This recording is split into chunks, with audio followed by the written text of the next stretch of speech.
Hey, y'all, welcome back to the Don't Mom Alone podcast. I'm your host, Heather McFadden, and this is the place where I get to walk alongside you and connect you to people and resources so you know that you don't mom alone. And in this episode, number 474, I'm welcoming to the show, Julie Bogart. So if you want a relationship with your child and you want that child to grow up with the opportunity to make choices that are meaningful in their lives, you have to start supporting those now while they live in your home. You can't just suddenly change your mind when they're 30 and talking about blocking you forever and not letting you see the grandkids. Which is happening. Oh, it's happening everywhere. Julie is an author, podcaster, and creator of Brave Writers, where she helps kids learn how to write through her courses. Today, she is going to talk with us about critical thinking. One, hey, how do we as parents develop the skill of critical thinking? Do we already assume we are good critical thinkers? And is she going to correct that assumption? And then how do we develop this skill in our kids? She's going to talk to us about the roles imagination, curiosity, empathy play, how to pay attention in uncomfortable conversations, and just give us so much wisdom. Y'all know I love a good mentor, great perspective for parents of all age kids. So let's get right to it. Here we go. Julie, welcome to the Don't Mom Alone podcast. Thanks for having me, Heather. It's great to be here. Oh, man. And we've already recounted our days at this point. Y'all don't even know the behind the scenes of our days, but thrilled to have Julie on the show. First time.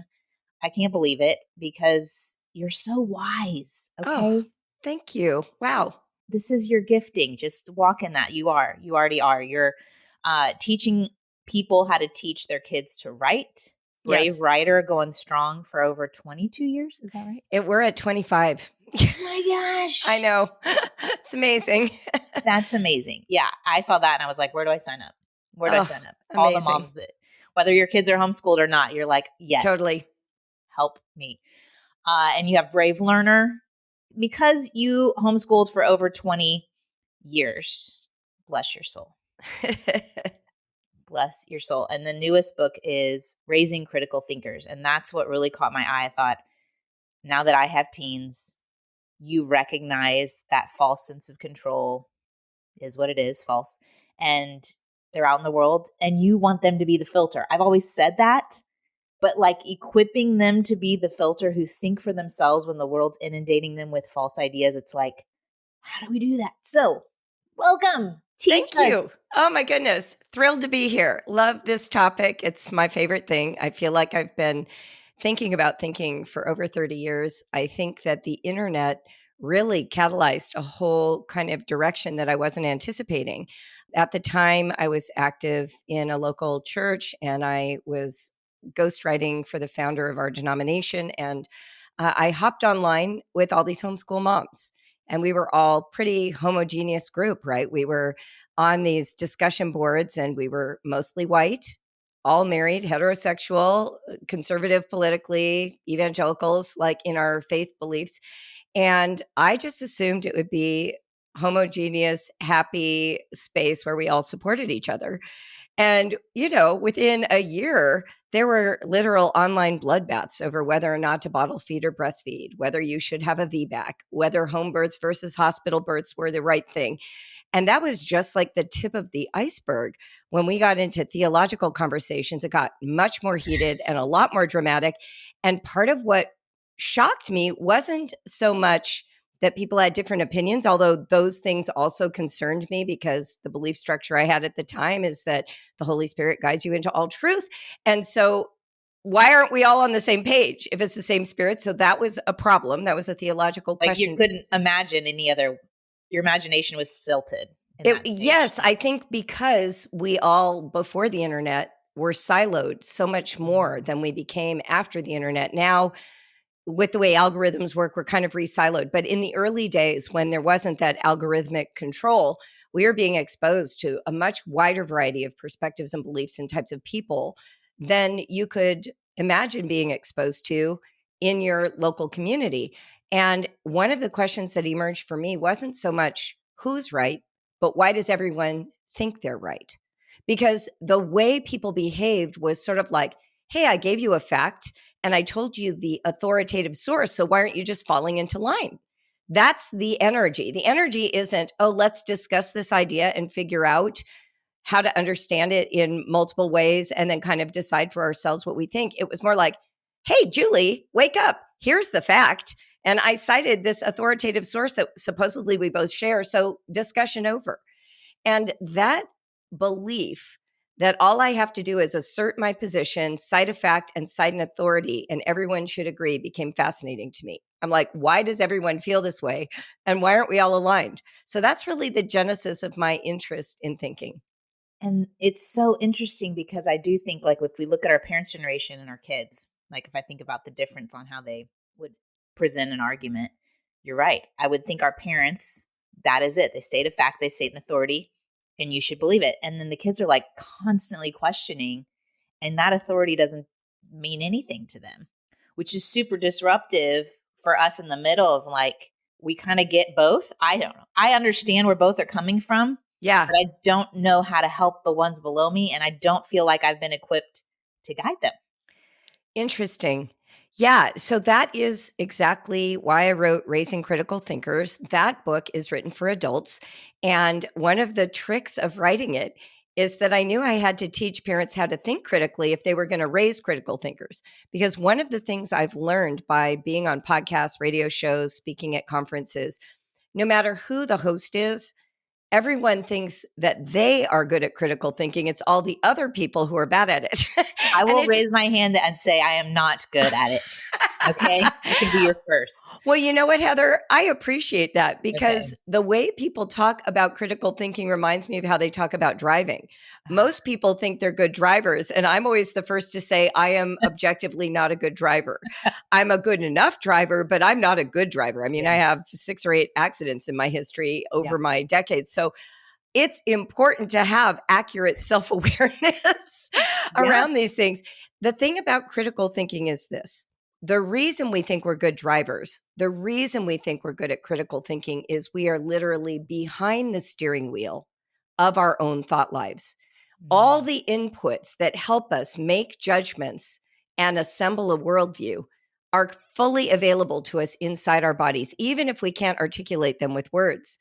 And this is a combination not just of facts and information, but experiences, body sensations, the culture you were raised in, the kind of community that raised you, the community you've chosen to be in now, your work experience, your socioeconomics, the neighborhood, the state, the country, the language you speak.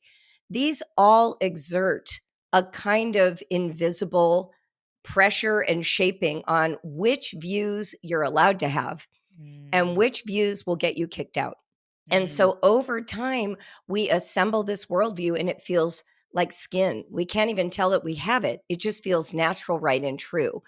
And when we encounter somebody else who's coming from a fully different perspective, we feel like if we just supply them with information, they'll suddenly understand us. But they have the exact same set of factors exerting pressure on them. And if we could get behind the eyes of that other person, we would actually see the world the way they see it.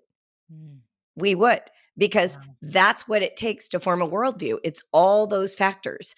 So becoming a critical thinker, which is the name of my workbook, actually, that's for teens, built from Raising a Critical Thinker.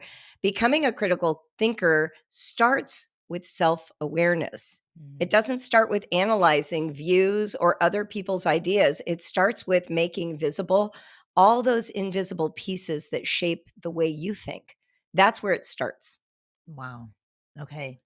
So how would you define, like, is that your definition of critical thinking then? Or how would you, since everybody thinks they're doing it, maybe we should figure out what it is.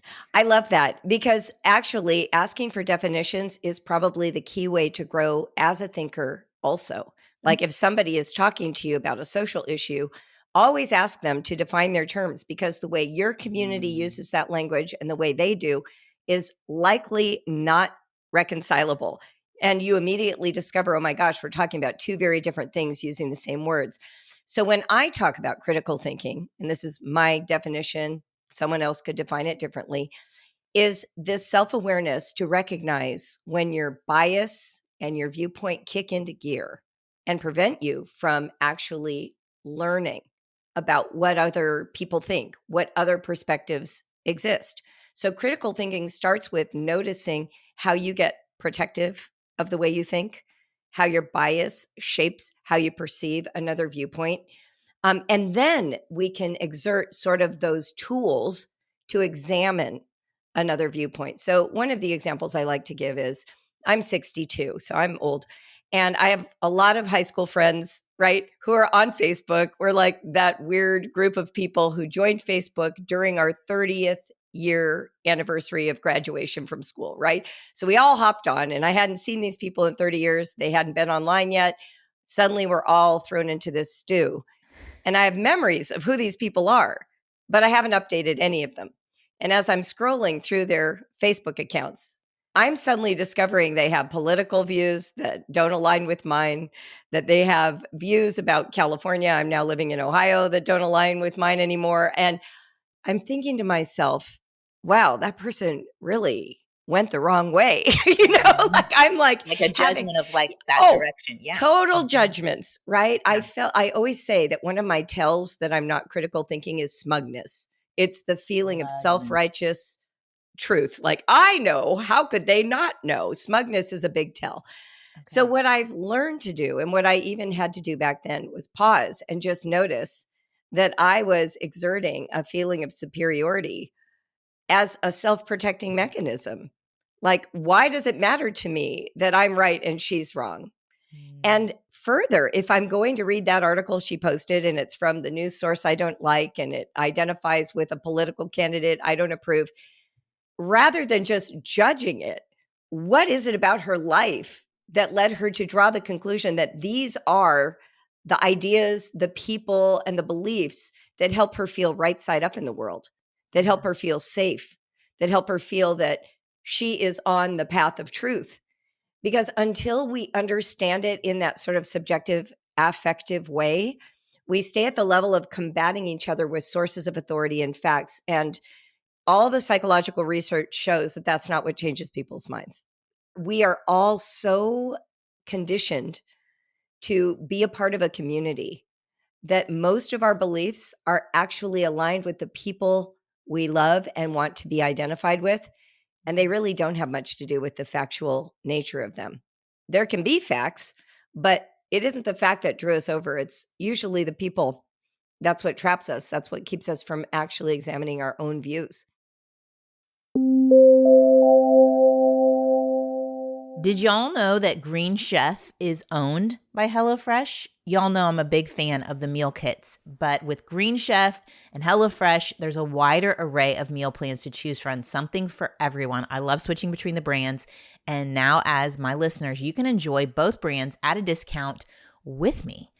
What I love about Green Chef, what sets it apart, is it has so many options for clean eating. They have a gut and brain health option with science-backed recipes that have ingredients that include fiber and antioxidants and omega-3 fatty acids. I also love it's the same convenience where I don't mind eating healthy, y'all. I think it tastes delicious, but sometimes when it's time for dinner, it's hard to, one, get all the different ingredients that I know I need, and two, to just make sure they're high quality. And with Green Chef, I know they've done that work for me. And just so y'all know, if you want to support your clean eating lifestyle, you can get nutrition advice from a registered dietitian. Every Green Chef customer gets a free session. So you sign up, you can start your journey today if you need that kind of support. I also love this variety you can get. Big fan of Mediterranean. There's also plant-based options, gluten-free, protein-packed, keto, calorie-smart, gut health. You get to pick, and they all taste amazing. I wasn't sure if my boys would be okay. Like, I think it's delicious, but I didn't know if they'd think it's okay eating the Green Chef meals, and they love them. And so it exposed them to maybe some meals I wouldn't have tried with them before. And I was really, really happy. If you want to go try it out, go to greenchef.com/DMA50. That's the number 50. Use the code DMA50. You'll get 50% off plus 20% off your next 2 months. That's greenchef.com/DMA50. Use that code DMA50, get 50% off plus 20% off your next 2 months. And y'all, you're going to find out that Green Chef is the #1 meal kit for eating well.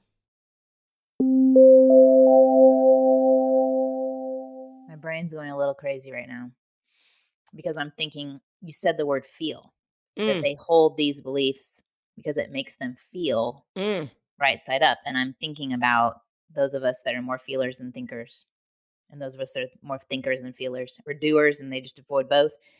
You know what I'm referring to a little bit. There's a framework that people use to describe people in those 3 categories. Anyway, I'm just curious if people are more open to critical thinking who tend to be a feeler, that are feeling dominant.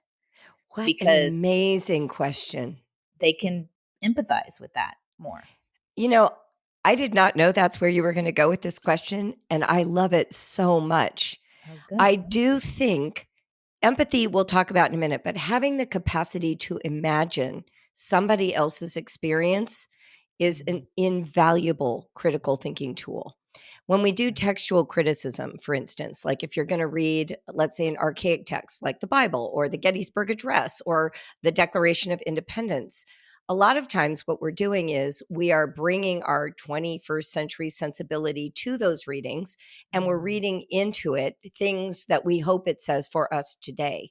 Yeah. Part of the textual analysis always has to take into consideration the author, their time period, what they were experiencing, what their definition of terms was for them, what world they were living in, what contradictions they were illuminating or hiding, like all that. But what's interesting about that experience is we start there. But a lot of times when you're, maybe listening to a sermon or you're listening to a college professor lecture, that's where it stops. So we read it and we're like, oh yeah, now I understand what the author meant. But we forget that we are still supplying our own experience even then. And so for true textual criticism, you have to supply your experience of the text as part of this journey of examination, what it's saying to you now today, what you understand those words to mean for you, how they amplify your own experience or diminish it. Yeah. And so when you are saying this about feelings, there has to be this capacity to imagine that our subjectivity, mine, yours, the authors, whoever we're dealing with, is a massive factor, even in their, quote, objective facts. Facts don't care about our feelings, but our feelings care a lot about those facts.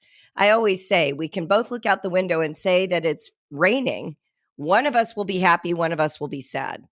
I remember there was this Bible verse. I have a master's in theology, and I remember we were studying, one of the Gospels where they were talking about how the rain falls on the just and the unjust, and they're talking about all that. And my professor said the modern interpretation tends to be that bad things happen to everybody, good and bad.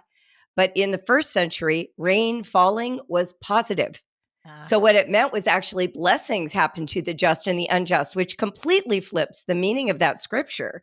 Yeah. And that is a very simple example of how our own feelings get involved. We're bringing to the text some idea that we've heard in a sermon, and then we're reading this text, and then we're thinking about it in these ways. And it's actually the reverse of how it was originally intended. Could it be read both ways? Yes, that's the other interesting thing. There's no objective reality that says you have to read it one way or the other. It's being aware that both readings hold subjectivity in them. And you said it's that imagination. Exactly. Is a huge part of critical thinking. And I can see examples as a parent. So the mom who's listening, who has the 3-year-old, 4-year-old, 5-year-old, who starts interacting with the world, that part of our training and raising critical thinkers is that skill. Yes. Like when I was a speech pathologist, and when we would look at language learning, that whole joint attention was a huge part of them learning words. Like we have to be looking at the same object for you to map that word onto that object. If you're looking at a chair and I say dog, it's not going to work. So it's like, if we're going to get to critical thinking, a core piece in the foundation of building it is imagination. Is that what you're saying? 100%. In fact, what I call it is the rhetorical imagination. Oh, tell me what that is. Yeah. So here's how I want you to think.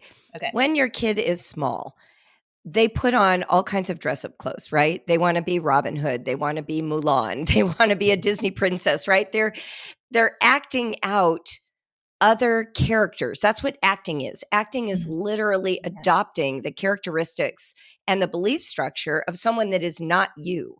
And the best actors can make that become a seamless, invisible experience. Like Meryl Streep, no matter what she plays, we believe that's who she is. We don't think, oh, that's Meryl. Meryl is no longer present. It is this character. So when our kids are young, they have a version of that experience. They're playing dolls and they map onto the dolls these characters and this storyline. They put on dress up clothes and face paint. They try out other ways of being in the world. As our kids get older, however, they shed this sort of imaginative play and they start being asked in school to defend positions as early as second and third grade, which I think is insane. These children don't have enough life experience to take a position and really should be taught not to take positions, to resist the temptation to be persuaded in second and third grade about, whether or not the environment needs protection. Like that's not a thing. They don't know. You're saying it's not even developmentally appropriate. It's developmentally inappropriate. They can have an opinion about which toothpaste they like, but that is just sort of a taste issue. That doesn't have anything to do with information and digesting it and examining it for nuance. So when a child is little and they're doing those imaginative experiences, crawling on the floor, pretending to be a dog, they're actually building a worldview that includes more perspectives than their own. As they get older, they start reading other perspectives. That really gets going when they're reading novels, historical fiction, that kind of stuff in youth. And as they hit the high school years, now they're going to start reading nonfiction. They're going to start reading historical texts. They're going to be adding to that toolkit. The rhetorical imagination is the ability to imagine yourself into those experiences and texts using the cognitive tools of critical thinking, like examining bias, understanding facts, noticing rhetoric, being able to identify when somebody is making a substantiated claim and an unsubstantiated claim. Those abilities happen best if you can inhabit the other position rather than attacking it. So the majority of high schools will teach like the expository essay and they want you to take a persuasive position. All that does is teach kids how to ignore everything that contradicts their thesis and stay focused on the quote propaganda that supports their belief structure. When what we really want is for them to first identify, well, my personal feeling about raw milk is it should be legal because we drink it at home. This was my first essay. I want Altadena raw milk to stay legal because they had had some kind of salmonella scare. So that was my first essay. I ignored everything about the salmonella scare. I mean, I had to mention it, but my essay was skewed and I was like hunting and pecking for information that validated the view I already held. And then I just put it in this container called the essay. A rhetorical imagination would have invited me to imagine, first of all, the experience of salmonella, to take a look at the history of raw milk production in California, to think about what the industry standards are and why they exist and what's an acceptable level of public health risk. Like these are things that are very nuanced, right? Yeah. But we don't teach kids to inhabit the other perspective. We teach them to double down on one and then write an essay. It's hard to critically think when that's the instruction model. When I think about my boys went to a classical school where in the middle school years you take logic. And some of them, that was an easy, what's the word I'm looking for? Subject. That was an easy subject. Others, it was like, it wasn't even an option for them. Wrap their mind. Do you find that to be true that some of our kids are going to be able to do what you just said, like on the positive side of looking at the arguments and looking for rhetoric, like that's going to come more easily to them? What's really cool is in my workbook, Becoming a Critical Thinker, I really wrote it for teens so that they would have activities that feel so much less sort of that high threshold of, okay, how are we going to understand Like the breaking down government an standards. argument. Right. So we're going to talk about things. So I want to give you an example of one of the things we do. So there's an activity in here called growing a visual journal, creating a visual journal. So that when you're writing, let's say you're writing a report about India, instead of just reading text, you're going to go watch a YouTube video. You're going to collect images. You're going to look for a variety of images, not just images that show it as a tourist destination, but like images that would be perhaps shared by the government, images taken by people who live there, right? And you're going to add that to your toolkit of writing a paper instead of just only focusing on information and words. Another activity that we have in here that I think is really helpful is something called Spot the Misinformation. And so I give them 2 criteria that are easy to apply to be able to examine research. So if you see a statistic and it says something like 10% of X, you're like, oh, 10% is kind of small. But then you look at the numbers and you realize 10% is millions of people. You have a different feeling about it, right? So it's these tools that they can apply that are very simple to use that help teens actually dig in. One of the activities in here is called Coffee House Conversations, where I literally assign the teenager to go to a coffee house with a notebook and sit near people who are talking and try and eavesdrop on what they're talking about. Sometimes it will be something as, juicy as a political conversation. Sometimes it's just 2 people talking about how to break up with a boyfriend, but you start to notice rhetoric, you start to notice patterns, and it helps you get out of your own brain. Because part of what we're doing with this rhetorical imagination is we are trying to create capacity to imagine that the internal sort of logic story that a person builds for themselves makes sense if you could understand all the pieces. Once you realize that it has sort of an internal coherence, which is not a word I'd use with a 16-year-old, but once you understand that it makes a kind of sense. It all matches. Yes, that all matches. Yeah. Now you can actually lay that against what the critiques are and start to think about, well, which aspect of this person's perspective needs addressing? And how can I address it in a way that doesn't alienate them or make them feel stupid, but actually matches up with a value they might have? You know what I'm saying? Like almost getting curious about the person and almost trying, like listening out of a place of a posture of curiosity to get to that value versus a defensive stance where you have to convince them. Here's a good example of how it happens every day in homes. Kids want more time on video games. Parents say no. This happens every day. The parent model, the old model from the 80s is, I'm in charge, obey me, right? That's the old model. And the next generation is like, no, I hate that model. We're going to do it differently. We're going to focus not on authority. We're going to focus on cooperation. Yes. Cooperation to me is actually just authoritarianism by another name. It's like they double down. So here's what happens now. Instead of just saying, talking about the video games, the parent now, instead of saying, you have to do it because I said so, we say, video games are bad for you. Too much screen time is bad for you. Why? Because I've read science and science says it. So therefore you can't do it. So now what we've done is we've added another layer of authority. And that authority is one the kids have to take on our word. They haven't done the research.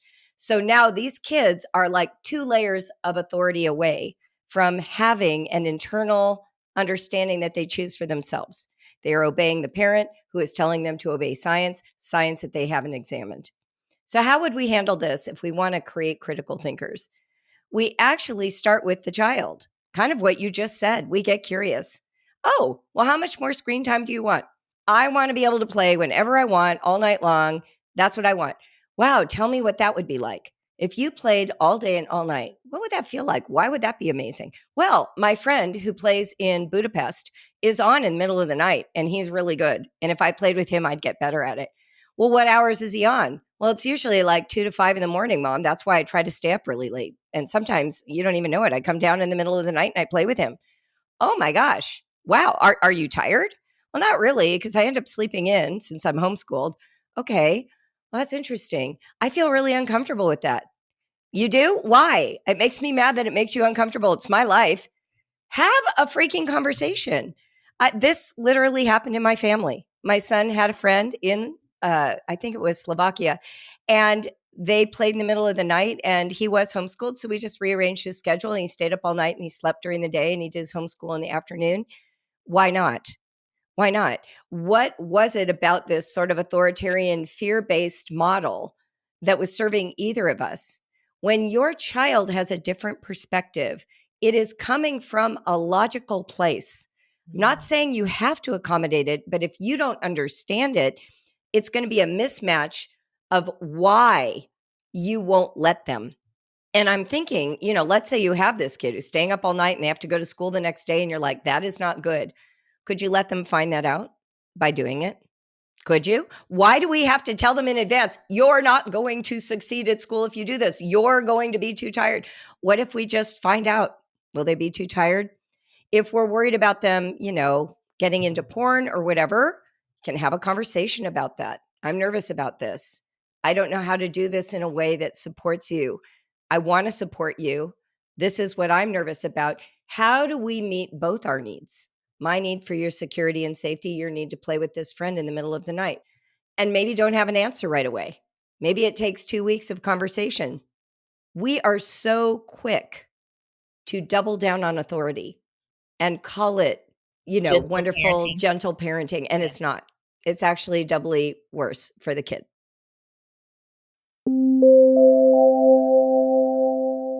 This message is sponsored by Greenlight. As your kids get older, some things about parenting get easier.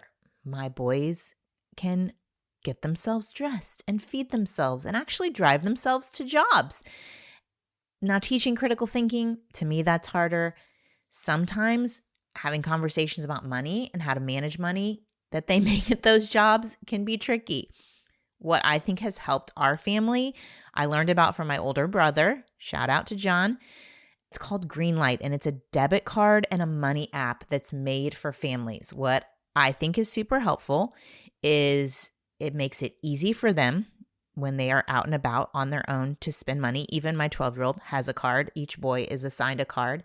And then through the app, we can send the boys money, whether it's a regular allowance that we've set up based on what they do around the house to help our family, or for one of our boys, if he's needing gas to go to school, we can transfer the money for gas. It keeps an eye on their spending habits. They can see their spending habits. They can see how quickly the amount in their account goes down if they hit up, fast food too many times. I also love that Greenlight, through the app, they have a chores feature where you could set up a one-time or recurring chore customized to your family's needs. I think that's super helpful. Millions of parents and kids are learning about money on Greenlight because it's this really easy, convenient way for parents to raise financially smart kids and families to navigate life together. So sign up for Greenlight today. Get your first month free when you go to greenlight.com/DMA. That's greenlight.com/DMA to try Greenlight for free. Greenlight, spelled just like you think, green, the color, and light.com/DMA. This episode is sponsored by BetterHelp. Now, as we're digging into the ins and outs of our own journey with critical thinking and empathy, sometimes that brings up some of our own origin story, and sometimes we need a place to process that. Well, I have found therapy to be that place, and I've also found as a parent it can be challenging to make time for therapy. I remember a season when all of my 4 boys were really young, and I would go on a Saturday so that my husband could watch the kids. And I think that I put off going to therapy for so long because of the challenge of childcare and figuring out how it fit in our schedule. One option that I'd love to tell you, if you've been thinking about starting therapy in 2024, which we're halfway through already, can you believe it, is with BetterHelp, because BetterHelp is entirely online. It is designed to be convenient, to be flexible, and to be suited to your schedule. You just fill out a brief questionnaire. You'll get matched with a licensed therapist, and then you can switch therapists at any time for no additional charge. So take a moment. Visit betterhelp.com/DMA today to get 10% off your first month. That's BetterHelp, HELP.com/DMA.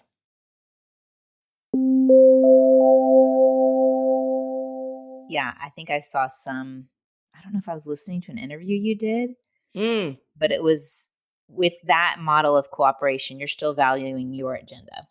Yes. And not the child and their agenda or their autonomy or their uniqueness.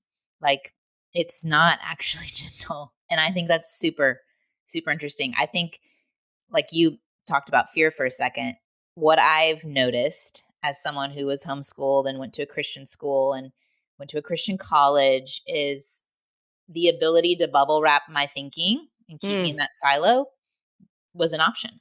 And I think parents now, they sign up for the Christian school, or what I've noticed, they sign up for the Christian school thinking they're getting like-minded people and they'll be able to bubble wrap and keep their kids thinking the same way. And because of the phone and the internet, that's an impossibility. Right. You can't, it's not like what you described at the beginning of our interview where we have these communities and we all think the same. And if you keep them in that community, you don't let them go out into the public, you can keep them thinking the way you think. And so I've even know of stories personally where a child, strong believer, following Jesus, on fire, doing all the Bible studies, gets a hold of a YouTube video. And the YouTube video person pokes a hole in the Christian faith, and then they are following that way of thinking. So to me, it's doing them more harm, and there should be more fear and not giving your kids the ability to think for themselves and have those conversations. Like you said, why do we not want to have the conversation? Why do we not want to ask the questions? So guide us through that. Like, maybe it's a mom of a kid who doesn't have a phone yet or doesn't watch YouTube, or maybe they really have locked all those screens down. What could she do now to like have those conversations? You modeled one beautifully, but I do think it starts with paying attention to what your kids are saying that makes you uncomfortable. When you feel uncomfortable, you are now in a critical thinking opportunity. And the first thing to do is surface to yourself what that fear is attached to. So for a parent who has a strong belief system, strong faith, they may feel afraid that their child is somehow not going to embrace that for themselves. And then they're fearful about, eternity and all those pieces. And I know what that's like. The key here is actually the word faith. It isn't about whether or not your child chooses. They are a unique being. You have no control over them. They have the opportunity to make judgments for themselves, and they will. And we all know the pastor's kid who's doing all the things, right? And they know how to hide them. So if you want a relationship with your child and you want that child to grow up with the opportunity to make choices that are meaningful in their lives, you have to start supporting those now while they live in your home. You can't just suddenly change your mind when they're 30 and talking about blocking you forever and not letting you see the grandkids. Which is happening. Oh, it's happening everywhere. It's an absolute epidemic with millennials, especially those grown-up, angry, ex-homeschooled kids who are like, I can't believe the way that you controlled my life. And now they're like cutting them out. If you want a relationship with your kids, it cannot be contingent on any belief structure they adopt. Mm-hmm. You have to love the human being. Mm-hmm. And the way we love the human being is to get to know them better, not less well. I'll give a great example. I wrote this in The Brave Learner, but I think it's important to share it here. I was one of those parents, and my husband was too, where we were worried about our oldest son reading certain books at age 13, he loved heavy metal, and we didn't want him to listen to Nirvana and Rage Against the Machine. And I mean, some of these groups sound tame today, but back then it felt amazing. like really we just went to a Nirvana cover, or my husband took the boys to a Nirvana cover band. Yeah. Big fans. I mean, of course, but I was not. I was afraid. I remember the song Rape Me, and I was like, you're not allowed to listen to that, right? Like I was had in my head lately. That's exactly the one that's been in my head lately. It's fine. Yeah. And I didn't know that it was about the press. I thought it was literally, right? So these are those ways that you mess up. So we had one of those massive shouting matches with excessive punishment all over our son having something in his tape recorder. This is like the 90s. And it became an abusive situation. We abused our child verbally. We were furious. We were very harsh. And of course, once that event was over, I realized that was the lowest parenting moment of my life. This beautiful child who was my firstborn, who I felt so close to, we had just shattered all the trust between us.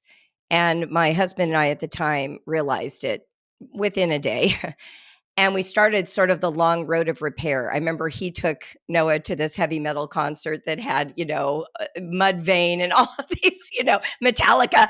And they did that for a day in Detroit. And then I started reading the lyrics and trying to understand them as poetry. So fast forward a few months, and my mother comes to town from California, his grandmother. And Noah's now playing all this music in our house, and it's like loud and it's very scratchy. And I suddenly had that weird feeling that you always get, which is, will I be judged by a family member or a person in my co-op or a member of my church? And so I got very nervous, and I was getting ready to tell Noah to turn the music down. And my mother turned to Noah and she said, "Hey, what are you listening to?" He's like, "Oh, it's Rage Against the Machine." She's like, "I can't understand the lyrics. It's really loud. Do you have the CD case?" He's like, "Yeah, it's upstairs." She's like, "Can I see it?" And he's like, "Yeah, come on." So they went upstairs. They were gone for like an hour. I finally come upstairs to see what they're doing. I open his door, and they are both laying on the floor on their bellies with the CD case open and the lyrics open, and they're talking about the poetry of the lyrics. And I was like, oh, that's how it's done.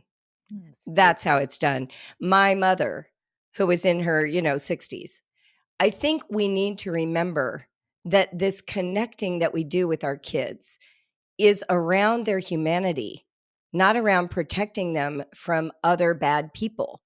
We become the other bad people when we treat them as though we don't trust them to grow up. We don't trust them to have minds. We don't trust them to process information. Will they make some decisions and adopt beliefs you don't have? Yes. Didn't you? How many of us are identical to our parents? We're not. So that is going to happen. So we may as well get to know them and love them now so that we have the opportunity to know and love them in their 20s, 30s, and 40s. The whole word and everything you just shared. And even I'm hearing the fear behind the fear. Like, yes, get to know them as humans, but like how much of that is not even just I want them to adopt my beliefs. I want to look good. Oh, and I don't yeah. want to be judged for their beliefs that are different than mine or my little community. Or it's, I think your word, your sentence that you said, notice where I'm feeling uncomfortable. Yeah. That is that self-awareness that you said is the surprising role of critical thinking, like the surprising role of self-awareness in critical thinking. Like that piece right there is aware enough to notice I'm uncomfortable and why and what's behind it. And having safe people to process that with. Oh, for sure. Don't mom alone, people. No, don't mom alone. Don't And critical think alone. and you will absolutely be judged. Let me just make that clear. You will be judged. I have been kicked out of more Christian conferences and organizations for crazy things. The fact that my son read Harry Potter back in 2005, right? The fact that I got a theology degree at a Catholic school instead of, right? So like, you will be judged. You will be judged. One of my friends who's a pastor's wife, we had been missionaries together. I knew her kids when they were babies. I babysat them in France and we were very close. And so then I didn't see her again for a couple of decades. And when I did, I started asking about each of the kids. And she seemed very sad about one of her kids. And so I said, well, what's going on? She said, I don't think he loves the truth and it's really breaking my heart.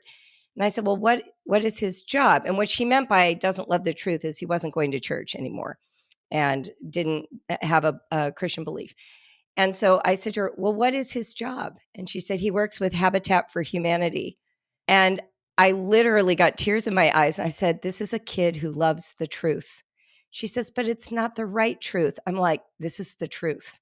This is a kid who grew up with missionary and pastor parents who is dedicating his life to serving people without homes. You did everything right. You may not be aligned right now on theology. We don't know the end of his story. But if we miss that, we're missing everything, right? And I'm a, 12-year participant in Al-Anon. I love 12-step groups. And the thing that we always forget is that people live a longer story than what's going on today. 100%. Give them time to evolve, to make choices. Guess what? I am so different than I was in 1990, and I've lost friends over it. My parents had different visions for how I would turn out than how I did. Yeah. Right? So let's settle in to actually enjoying the humanity of the people we have the privilege to love. So good. Oh my gosh, Julie, I'm going to have you back on. I'm going to have you be a repeat guest because this has been such a fantastic conversation. Every word you say is like a nugget of wisdom. I just want to chew on it. But I know we have to go because we have lives and you have a broken water pipe or whatever. And you got to go boil some water and feed the chickens. No, I'm just kidding. No chickens. Thank you for joining me. We will link to all the things in the show notes, y'all. Wonderful. Definitely check out this newest book. Check out the course. Check out Julie's podcast. You can hear from her. Brave Writer. Do you have another? Is it Brave Writer? Is there another one? It is. Brave Writer is the name of my company where we teach writing and critical thinking and literature. And Brave Learner is the book I wrote to help, in particular, homeschool parents, but a lot of parents with kids in traditional school read it as well. And then the other two books are about critical thinking. So there you go. That's the ecosystem. Yes. Love it. Love all the things. Appreciate you coming and joining us. Thank you so, so much. Thanks, Heather. After we got off that call, I realized a lot of what Julie was saying made me think of one of my kids who, for so many years, we battled head to head. I mean, it was like constantly pushing against each other. And I think it was Sally Clarkson that gave me the perspective. Maybe I needed to empathize with this child instead of trying to control him. And so I took a different approach. I wrote about it. I called it the inside out approach. And what was super interesting is in doing that, it allowed him to develop a skill that is God-given. He has really strong problem-solving skills and great discernment and critical thinking. But because I was trying to control him, that skill was not realized. And so he is really, really good at managing himself and being productive and getting things done without us micromanaging him. And I really do think that a lot of that was for this child taking the approach of empathizing over controlling. And I mean, I haven't done it right with all of my kids, but listening to Julie made me think of that and gain appreciation that around, I don't think, I think he was 3 or 4, that I decided to stop battling him and instead walk alongside him and direct him. And yes, some of those kiddos, if you have one of those kiddos, much easier in the teen years than in the toddler years, I'll just say.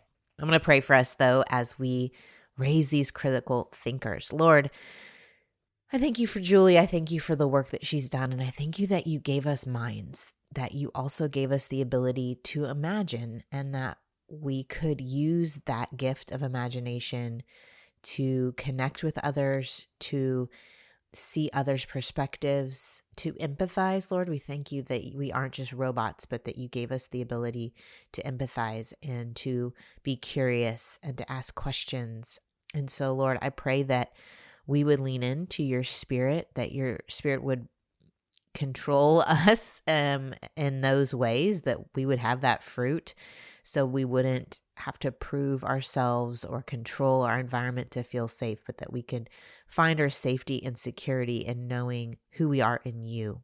And that will free us in our relationships to love people better and to walk alongside people, and also guard our heart against any lies that are trying to disrupt our path and keep us from intimacy with you. I pray for who's ever listening, that you would comfort them today in whatever they're walking through. In Jesus' name, amen. Okay, some of you have been asking me if we're doing a summer of mentorship, and I've gone back and forth on it. And to be honest, I still haven't decided. So stay tuned about whether we're doing that or not. I will say that even if we don't do a formal summer of mentorship, summer's a great time to try out podcast clubs. Every week, my VA, Megan, writes discussion questions for our episodes. And it's just a way, if on your own you listen to the podcast, maybe you're taking a walk, maybe you're, doing dishes or folding clothes or, driving to work, and you listen to the episode, and then you make a time to get together with friends, whether it's over coffee, whether it's at the park, whether it's by the pool, whatever it is, and you just talk about it. And you don't have to use our questions. It's super organic. It's just an excuse to gather together, a little bit easier than a book club because every week it's a different topic. And we support you if you want a little support and guidance. If you go to the website, there's a podcast club page. We'll put a link to it in the show notes, and it gives you more information. We have a Facebook group that sometimes people will ask questions on how to handle different situations, but just wanted to throw that out there. Summer's a great time to try things out for a couple weeks with friends. And I will see you back here next Monday. Adios. I hope you enjoyed this episode of the Don't Mom Alone podcast. If you're wanting to connect with more people and more resources to help remind you that you're not alone, head over to don'tmomalone.com. That's where you'll also find show notes with any links mentioned by our guests. Most importantly, I want you to know the good news, the great news that you're not alone because God has promised to always be with you. With faith in Jesus Christ, the one who died for you and rose again, Jesus said when he left, he was going to leave a helper, a comforter, to be with us. God in us. Moms, that's superpower. So while you're washing dishes at your kitchen sink, while you're driving to and from work, while you're feeding that baby late into the night, while you're cleaning sticky floors, God promises to be just as present with you as when you're worshiping in a church pew. As it says in Zephaniah 3:17, the Lord your God is with you. He is mighty to save. He takes great delight in you. He will quiet you with his love, and he will rejoice over you with singing. Now that's good news. Have a great day.